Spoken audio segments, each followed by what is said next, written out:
So this relatively unknown actor is rich now. He just took in over $690 million, and he did it basically by just using his charming personality. So how did he get so rich?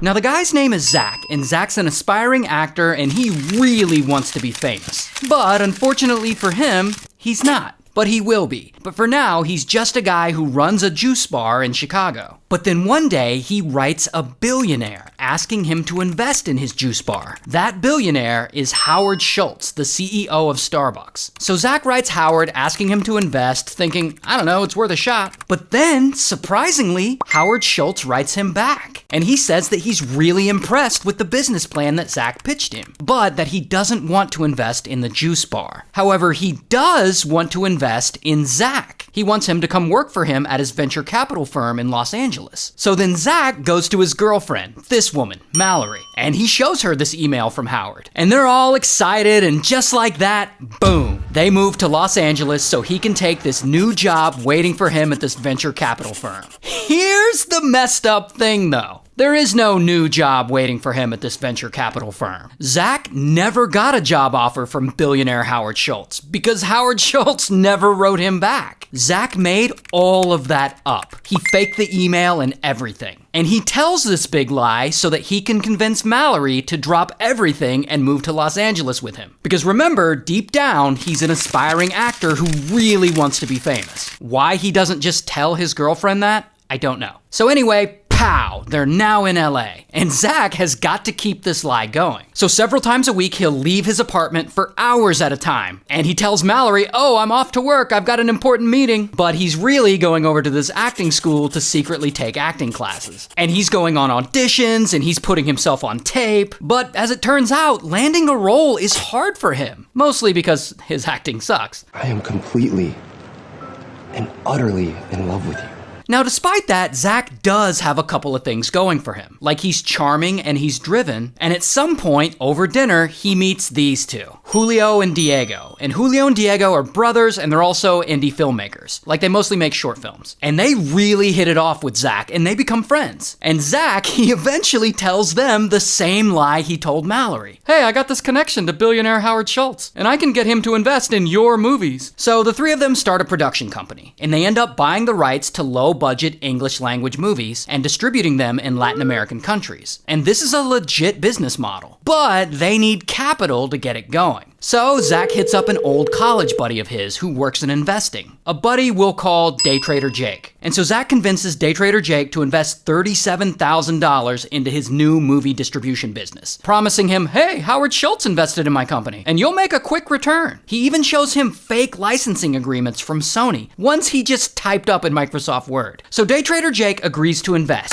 $37,000. And within a few months, Zach actually does pay him back with interest. So then Day Trader Jake tells his other investor friends, hey, invest in Zach's movie company. He'll pay you back quick, with interest. So then all of those friends start investing, partly based on the lie that Howard Schultz is involved, and partly based on the fact that Zach forged even more fake licensing agreements from Netflix and HBO. Ones that he, again, just typed up on Microsoft Word. Now, in order to pay all these new investors back, Zach turns his business into a straight-up Ponzi scheme. He starts taking money from the new investors and using it to pay back the old investors. But here's the thing though, this works really well for him because for now, all of these investors are getting paid back with interest. And so then more people hear about what he's doing and they invest in the company. And then even more people hear about it and then they start investing. And it starts with like tens of thousands of dollars and soon people are investing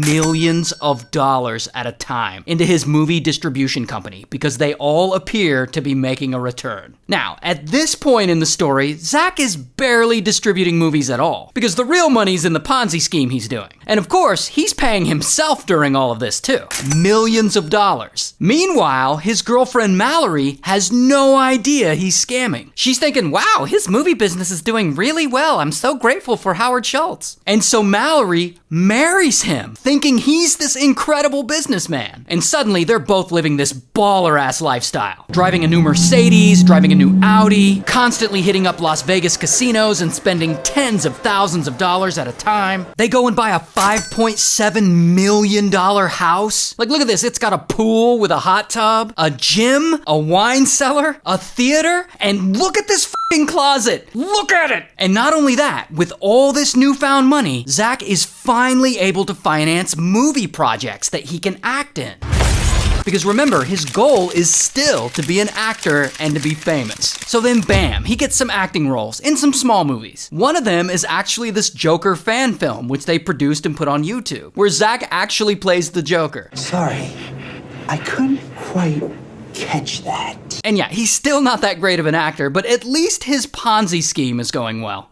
Until at this point, Zach's been running this scam for over 5 years, and he's managing the money of over 250 investors, and he's taken over $690 million worth of investments. Some of it he's paid back. But here's where it all starts to fall apart. Every Ponzi scheme is destined to fail, because at some point you run out of new investors to pay back the old investors. And so suddenly, kaboom! One day, Zach isn't able to deliver on a round of payments. So his old investors are like, yo, Zach, where's my money at? And so then Zach does what he does best. He turns on his charm and he starts bullshitting everyone, telling them all kinds of excuses. Oh, HBO is reorganizing, or oh, Netflix is in the middle of an audit, so the streaming services are late paying me. So to buy some time, he types up these fake emails that are supposed to be from execs at HBO and Netflix. And these emails have HBO and Netflix apologizing for the late payments and that they'll get the payments out soon. And he shows these fake emails to the investors, and they believe him. And it satisfies everyone for a while. Then another year goes by, and Zach still hasn't paid his investors back. And at this point, all the investors are fed up and they're tired of the excuses. And some of them, they go and they file a lawsuit against Zach and his company. So then the lawyers involved have to subpoena Netflix for their financial records because Zach told them that this was all Netflix's fault. And they're like, hey, Zach says you owe him money and therefore he can't pay us. And Netflix is like,